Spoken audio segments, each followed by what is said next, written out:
Hey everybody, this is the Sliders Review, and I'm here today to talk to you about Doom Patrol Season 3, Episode 3, titled Dead Patrol. I gotta say, this was one really interesting and just really executed very nicely episode. It was way better than the Titans death episode, or afterlife type episode, if you will. Which is kind of weird because both shows are kind of like run by like the same people. They're on the same network. They interestingly had like an afterlife death episode, but both was like vastly different. One you can tell has like a bigger budget, better writers, and a better director, whereas the other one was just kind of like, you know what I'm saying? I mean, I still like the Titans Afterlife episode. I think it was a really cool episode, but I ended up ranting more than anything else because it just a lot of stuff just didn't make no sense. It was almost like people just pulling things out of a hat and like, hey, let's do this and let's do that, and hey, this doesn't have to make sense, but hey, like whatever, you know what I'm saying? But with the Doom Patrol episode, it was just like you can tell people actually took their time, wanted this episode to make sense, make it clear for like the viewers. And even though the Doom Patrol episode, it didn't explain the rules of the afterlife, by watching it and seeing what all happens, you get a grasp of what like the rules should be, as opposed to the Titan ones where it was just like whatever you can think of, and follow the dead magical yellow brick road to the land of the living type thing. But yeah, I really, really, really enjoyed this episode. It actually took me a long time to watch it because I think, what did I say? Like Titans came out, not Titans, but Doom Patrol came out last week or something like that, probably. But I haven't been able to watch it because I've been watching like a lot of other stuff. So I finally got into like episode 2 earlier tonight, and then after the way it ended, I'm like, holy crap, are they dead? Are they stunned? Like, what's going on? So I had to watch like the next episode and stuff, and I just couldn't believe it. Now I will say the Rita that came out of that like space thing and landed on like on Earth, and then like she closed the door and let the other Rita die.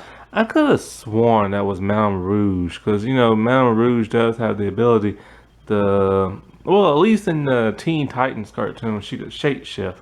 I'm not sure what she does in the comics and stuff. Well, yeah, I could have sworn that was her just shape shifting, but maybe it was Rita time traveling or something like that. But I don't know. I still think it was Rita. Not Rita. I still think it was Mountain Rouge. I think in the first episode we saw Mountain Rouge getting that strange like space vehicle thing, and I don't know. We'll find out in a couple of episodes. Apparently, this season of Doom Patrol is only 10 episodes, and it's not gonna end until like early November and stuff. So we got some ways, and God, I still got to pay for this stupid HBO Max, man. I do not like spending $11.99 on this crap. I don't understand. I got it for I think what was it, $9.99 or $7.99, something like that. I think it was $9.99, and all that tax came up to like $11.99 and crap. And it's just I hate spending money on these streaming sites. And what's even worse is that, like, yeah, HBO Max does got some good stuff. I'm getting to watch some movies that I never really saw. Like, I've never seen Army of Darkness before, but I'm about to watch it because I'm a huge like Evil Dead fan and stuff. And yeah, some of the shows, it's nice to like catch up on some shows that I haven't saw in a while. But other than that, like a lot of the DC stuff, I have that already on DVD, so it's kind of like there's no point in watching that. But yeah, it's nice to recap on certain things like Nancy Drew and Titan season 1, and and some other stuff. There's Luther on there, and something else I found on there that was really interesting that I haven't saw in a while, but I can't really think of it right now. But yeah, so let's get on to the episode. So they're dead, like dead, or at least some of them are half dead and getting there. But like I said before, they executed the whole travel through the afterlife and purgatory a whole lot better than Titan.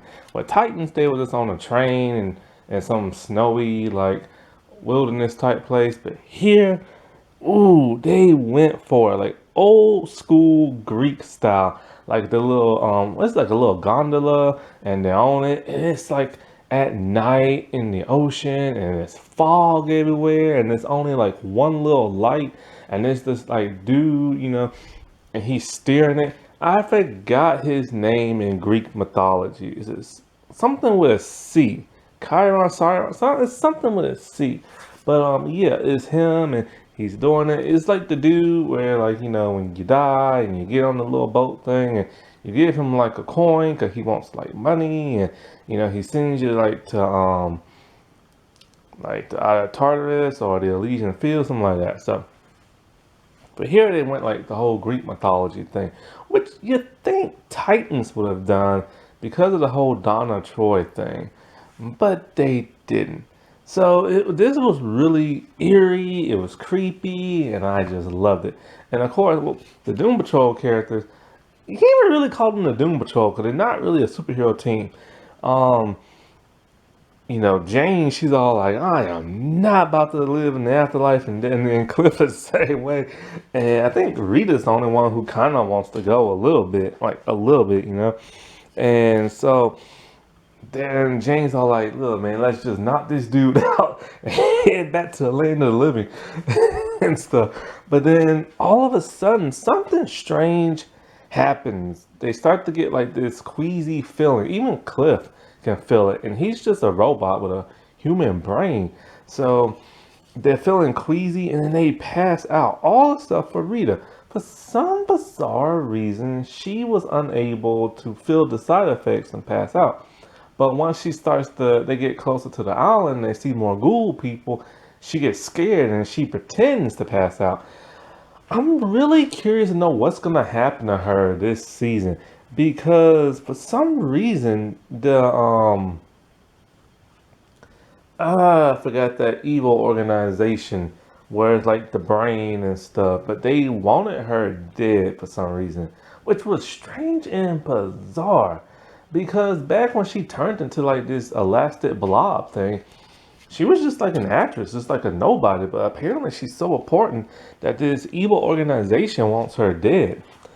And so, like, and then of course there's like the other her, but might be Mountain Rouge, and the dude, what's his name? The dude in the wheelchair, the Professor X guy, which Professor X is based off of. The Chief, that's it, the Chief. He gives her that key and tomorrow's her destiny and all this stuff. So I'm really curious to know what's going to happen to her this season because it's like I said before. One thing that's been bugging me about this show is that one, they're supposed to be a superhero group, but they're not. So basically, it's just a drama slash comedy, a bunch of disfigured people just going through the motions, and they haven't become a team yet. And then in the first season, Cliff wanted to be like, he wanted to make this type of superhero team, and he wanted to fight crime. And then in the second season, he no longer wanted to do that. And then in the second season, it was Rita who wanted to form a team and be a superhero and learn how to use her powers. And now she don't even want to do that. And it's like, that's what I hate about this show because I love this show to death. But I hate when they do that crap. Even Cyborg's not really doing the superhero thing no more. And also with the whole Doom Patrol thing. So apparently there was a Doom Patrol in the past. I didn't know that. I remember in season 1, the Chief went to like a place and he hung out with some people. I think they used to work for him or something like that. That was like his first team, probably. I can't really remember. And I remember there was the huge tease at the end of season 1 where they was in their old school costumes of the red and the whites. And that was just like a tease and stuff like that. Because their main superhero costumes like used to be like the purple and the black, and then they changed up to the white and the black. But yeah, they just won't become a team for some bizarre reason. Also, what's really been bugging me is like, okay, each season ends on a cliffhanger. And then the next episode for the premiere, they only touch on it a little bit. The whole candle maker thing and Dorothy thing, that got, and the spider thing, that just got like wrapped up in a nice little bow way too early. I hate when these shows do that. Titans did the same thing in season 2. Okay, now I do remember. There was a first team of the Doom Patrol back in the day with the red outfits and this and that. I completely forgot. It's been a long time since I saw that episode. And so it only gets even more creepier after that because then they're all sent and they're like hung from like the ceiling and stuff. And so Rita's the only one who's still awake, and she's just like in self pity and everything because she blames herself for them all being there. And then we see hundreds of people being hung, waiting to pass to the afterlife. And I'm just like, whoa, man, that's so much better than being on a train and waiting to get to your final destination, you know? And these ghoulish things look way creepier than like the ones from Titans. The ones from Titans were just wearing clothes, and these dudes they had like this fish face and these weird like antenna thing with a giant like light, and they have like these ghoulish type costumes and so much better. You can tell this show has a better budget than Titans. And so then we get Larry, and he's just like, oh no, the negative spirit has left me. I'm so sad now. Even though I used to hate it a long time ago, but now I'm sad because he left me. I'm like, whatever, dude. You had something, you couldn't appreciate it. And so, like, here's a ring at the door. I think it's like FedEx. Somebody mailed all the dead bodies back to the house. Now, this is what's kind of interesting. Who mailed the bodies back? Was it the resort that they were staying at? And if so, how does the resort even know where they live? So then I'm thinking maybe it could have been that red alien dude, but then like I don't know, So I hope they explain that. And so when he opens it up, it's like one of the creepiest horror movie-ish type thing ever. Everybody's like face is like so dead, and they're in the box, and he's freaking out, and I'm just like, oh my god, man, that is disturbing. Still, so much better than the Titans episode. It's so eerie and creepy, and it's such a horror movie-ish type thing.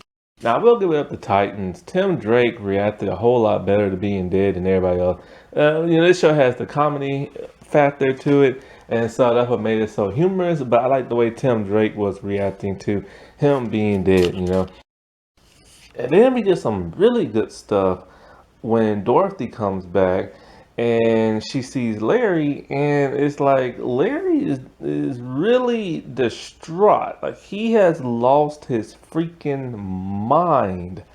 Like he wraps everybody's like body up in the bandages that he's in, thinking it'll help rejuvenate them and stuff. But then he seats them all at the dinner table. And then, when Dorothy asked, like, why did you do this and stuff? This is so weird and creepy. And he didn't realize it at first until he actually looked at it. Because he has literally snapped. He has lost the last bit of family he has because his real family, his son, turned him in and stuff. And, and it's just like they do his new family, the people who like accept him and stuff. And he is just beyond distraught. And that's such a realistic thing. Like he has literally snapped and everything. I will say when it comes to Dorothy, I don't like her new look. I missed her looking like Dorothy from like that well whatever fairy tale thing she comes from and stuff based off of. I missed the way her hair used to be. She still has that like cave woman like or that cave girl ape look to her, but it looks less like it looks like there's less prosthetics this season. Um, and she looks a little bit more human in the face, especially with her hair down and that glittery jacket she has and stuff. And it's just not a nice visual look. I like the look better like last season.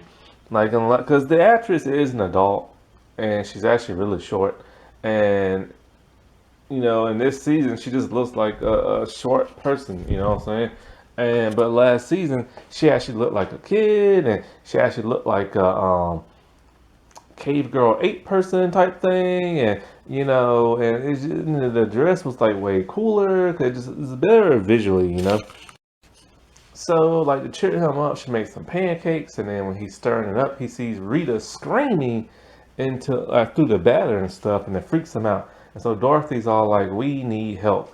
And this is what's so strange. It's like, okay, so then we get a scene from London, and it's these two guys, and it's a girl.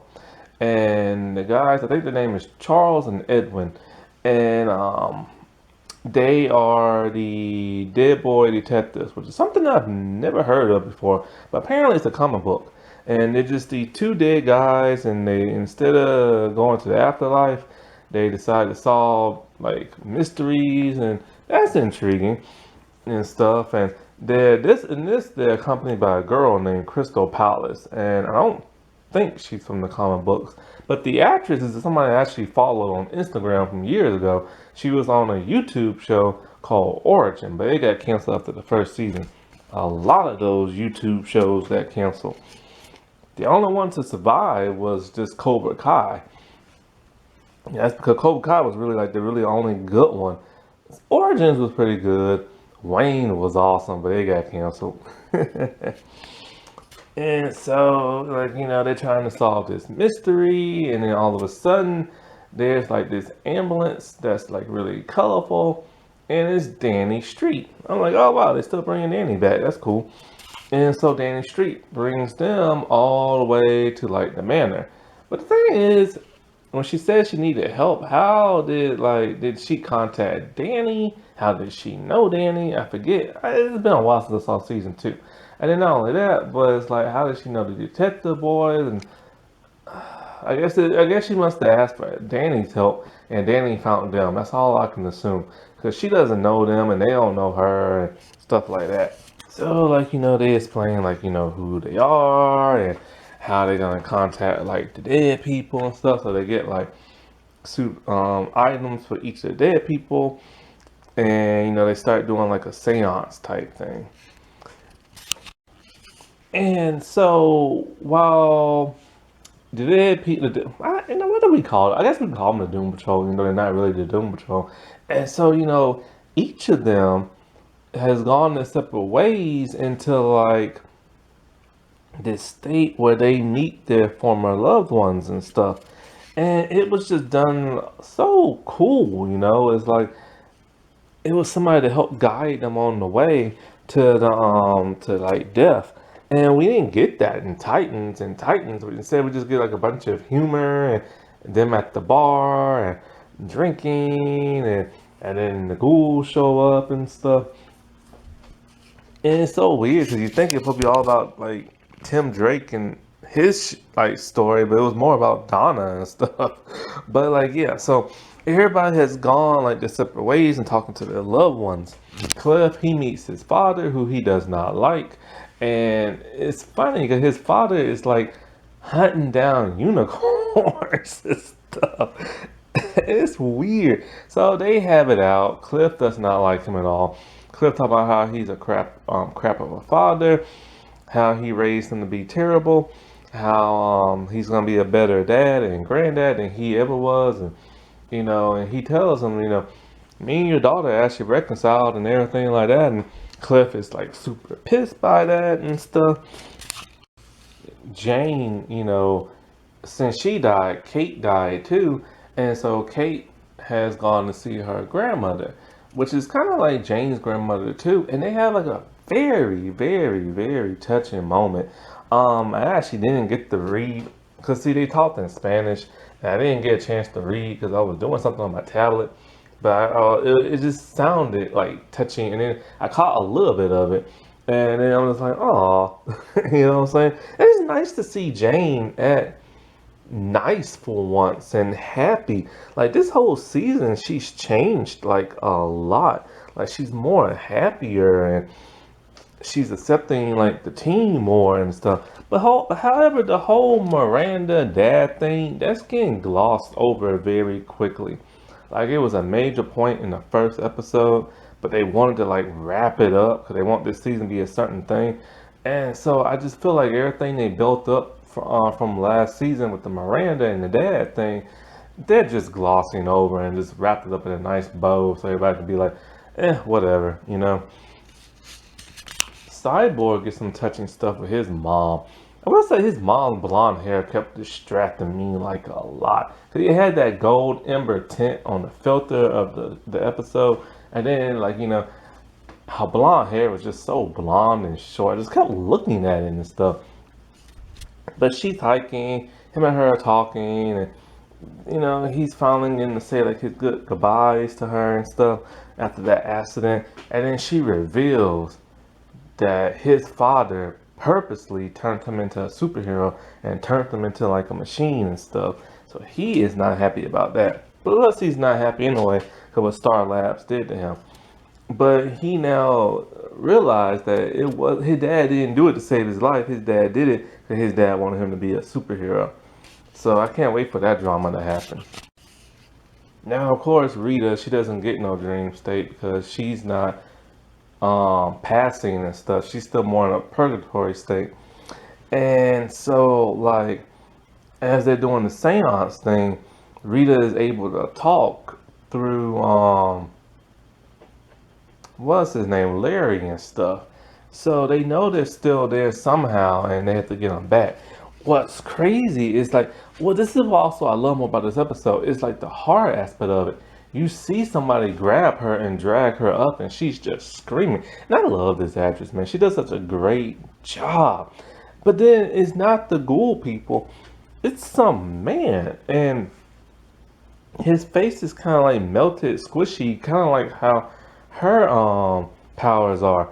And I'm thinking to myself, it has to be, and he knows her, and he hides her and stuff. And so let's put a pin in that for now. So the dead boy detectives, you know, they decided they wasn't gonna help beyond that point of after contacting the dead. But then, you know, Dorothy convinces, you know, Crystal and all them to help because, you know, and so they do. And, you know, when it comes to the dead boy detective, this is actually supposed to be a backdoor pilot for them. So, unlike most guest stars from the past, they're probably gonna get their own show. Will I watch? If it's like horror, scary, spooky good, then yes, I will. Because they are pretty interesting characters and stuff. And so they tell, you know, Larry, you know, you're alive. And, well, he says, you know, I'm alive. How I'm supposed to get there? And they're like, oh, you know, we had to do the astral form type thing. And so it's the coolest thing. I didn't even expect this. I'm thinking to myself, okay, well, how are they gonna do this? And then they had like a blue sheet of paper up, and he stared at it, and they're like, "What do you see?" I'm just thinking, what's supposed to happen here? But then I see a shovel all of a sudden. I'm like, uh-oh, and whack. They knock him completely out. He's, I guess, like half dead or whatever. Cause they hit him in the back of the head. So he astral projected. He's freaking out because he sees his dead body, and yeah, that was pretty humorous, I gotta say. And so when they're in the afterworld, they warn him that there is a actual being known as death. Now, I will say, when they were walking through these woods were a whole lot more creepier than the woods in the Titans episode. You know, it's still dark, it's foggy, it's creepy, you hear noise, the music. Man, the music really gets you pumped in that horror movie-ish kind of way, you know? And then, so what's even more creepy, he said he has to pull this lever. And it's freaky, because it's like a lever with the head of a little baby, but it's actually like a little doll. And when you touch it to this like tree thing, it makes you relive like really bad moments and stuff. And he's reliving a very bad moment. He has blood on his face and he's running and stuff. So they have to cross the river to get to the Doom Patrol. And that's when the other dude, which is which? One's Charles, one's Edwin. I don't know which is which. But he's reliving of how he died from hypothermia because he was in the water and he was getting bullied by these boys and stuff. But right before all that happens, Larry talks to one of the blonde boy, and he's all like, "I can tell, you have feelings for your friend." And the dude's all like, "No, we're just friends, and that's it." But yeah, he does have romantic LGBT feelings for him. And I'm thinking to myself, I didn't pick up on that. Like when he was like caring for his friend, I just assumed he was caring for his friend. And so that kind of makes me think back of like women and men. Like, you know how they say women and men can't be friends, and if a man and a woman are hanging out with each other, then that means they automatically like each other, but that's not true. They could just be hanging out. And so that's why I kind of feel like this situation was. It's just like what? You can't be like buddy friends with like the same sex anymore. And if you are, people think you like are in love with them and stuff. I don't get that. And so once everybody is done talking to their loved one and stuff, they see like an object from something that's personal to theirs, and they touch it and it glows in the real world. And next thing you know, they wake back up in that little kind of like waiting room where they're being like hung. And then when everybody wakes up, they're like freaking out and wonder how they're gonna get out of there. So Cliff, he breaks like his restraints and he frees everybody. And the most hilarious thing happens when he goes up to the top. There's tons of ghouls just waiting for him and stuff. And so, like, eventually they meet up with Larry and the detective boys. But this is what pisses me off. They're all holding the heads of them ghoul things decapitated. Why? Because the fight scene happened off screen. That made my blood boil. I was pissed because I wanted to see some action in this show, but it's something you don't see in this show. And this is supposed to be a superhero show, but it turned out not to be. And so, like, I'm just like, man, you couldn't have just like a little action in it. And it makes me wonder when and if they do become a superhero team, is there ever going to be any action? I'm starting now to think the last season and the last episode, that's when they're gonna become a team. I, I bet you anything. You know what I'm saying? So that really pissed me off when they couldn't like we couldn't see like the fight. And then of course the ghoulish death lady comes up, and she is scary looking when she gets hit in the face with the dude with the bat. And so like and all the ghouls come around, and it's like her face is so demonic and everything. And so they being chased, then they go back to like the river, and then so like they're on like when they're being chased, they're saved. Well, actually, no, wait. Before they got chased, they got saved by that dude who saved Rita, and he knows her, but she don't remember him. So he's from her past. I think she's from the 50s or something like that. And so I hope they do finally reveal who he is. I'm curious to know who this dude is and stuff. And so, it's the big chase and the lady demonic face. They get on the gondola. And so they assume they're about to be pursued. And then the woman starts making this weird gurgitating face. And then she sprays green stuff on them. And I'm thinking to myself, oh no, the green stuff must be some type of like acid or some type of like insects or something like that. But no, they get sprayed and it's like this long pause and they're like, it's just vomit. And they're like, yay! This show is so quirky because they're happy it's not acid and they're thrilled that it's like something like vomit and stuff. And they just start like kind of almost like dancing on the gondola. And I'm just like, this show is so quirky.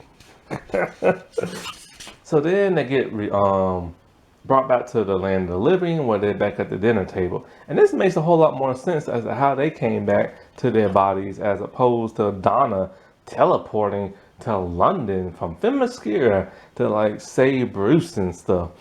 And so like, after they're brought back to the land of the living, Dorothy decides she's gonna leave with the detective people. I'm just thinking to myself, like, you get rid of her? Because, like, hey, I forgot to mention, she was hoping to bring back the chief. And so the girl, Crystal, and her were talking. So she's going to try to help her with that. But then it's kind of like, I hope they bring her back soon. There's only 10 episodes, and we're already seeing 3. And it's kind of like, don't get rid of an interesting character you just introduced in the second season. But then it ends with Madame Rouge just comes down from the steps and she greets herself, and they're just like, who in the world are you? And, she says something and like it ends. And Madame Rouge better be the villain of this season because she's a villain in the comic books, and then she ends up being good like Shade and Stargirl. And I'm gonna be pretty mad because I'm getting tired of all these villains being turned into good people and getting their own like movie and TV show and crap. Villains are supposed to be evil. It's so the heroes can whoop on them and stuff. And you can't have the heroes just whoop on themselves. You need a villain. So yeah, I really enjoyed this episode. So much better than the Titans Afterlife type episode. My only gripe is no action. It happened off screen. That was such a lame thing to do. And it's letting people know further that this is going to be the next Smallville, where there's going to be no fights, no tights, and we probably won't see it until the finale. And when we do, it's probably going to be really quick and stuff. So that sucks. Oh yeah, there are 2 ghosts clickety clacking in this episode. Alrighty, well, I'll talk to y'all later. Bye.